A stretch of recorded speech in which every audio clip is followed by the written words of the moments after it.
In this video, I'm going to show you how to measure on PDFelement. Now, the first thing you have to do, you want to go to the top left here and click on comment.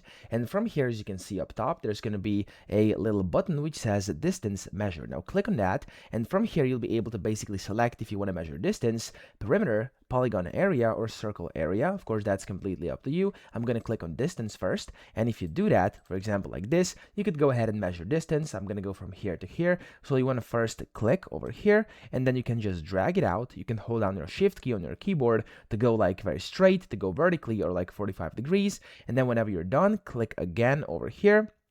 And then that way you can basically get your measurement this way. You can then go ahead and slide it wherever you want to have it, like up or down. I'm just going to put it up over here. Let's say that's cool. And as you can see, this is now my measurement. Now, of course, I could go and do this anywhere, or I could go and do the perimeter over here, which basically allows you to measure perimeter. So we could go here and of course select the perimeter you actually want to measure. There we go. For example, like this. Let's just do it like this and like that. That's going to be sufficient for now. Okay. Now let's say that's actually cool. You want to just basically double click and it's going to create that perimeter. And then over here, you can see on the right hand side, you can basically see your measurements. Now you also have this polygon area, which will allow you to basically, well, you can use this as a area measurement. I'm going to go like this over here very quickly, and I'm just going to measure this area over here.